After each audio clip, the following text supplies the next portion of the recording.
Thanks, Tilly. So, do you want to tell us more about how you think Navilens and ARCs can change your experience of navigating in such places?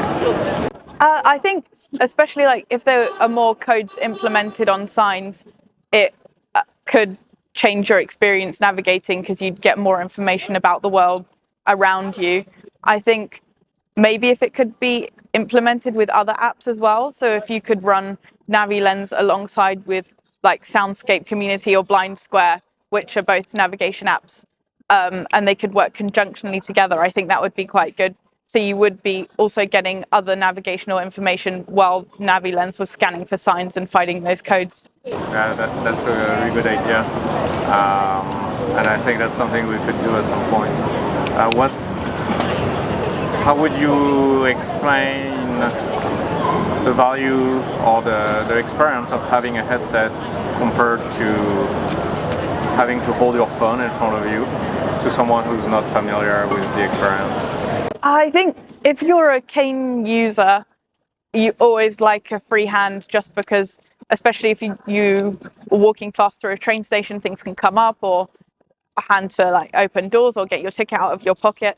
I think holding your phone and trying to scan things simultaneously can get quite difficult. And I think in areas where it's busy, you don't always want your phone around. There are people who maybe don't have the nicest intentions in mind and could easily just run past it and snatch it, and there's not much that you could do, even if you could see, really. Interesting. And do you think having a headset is a good solution to that? And what do you think are the use cases or the places where you'd use the ARCS headset? I think having a headset would be quite a good way to solve it until you can get like really small wearables like pin badges or smartwatches that have really wide camera views and stuff like that. But I think maybe a use case you could use it is education.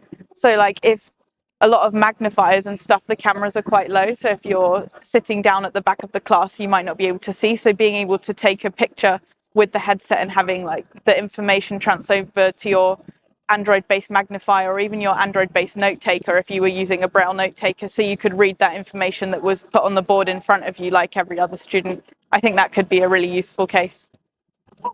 That's really interesting. Yeah, so I think we can just explore that with the Seeing AI app now, which it's basically been designed for that. Yeah. So there are a few things you can do. As you know, you have the ability to do short text mode.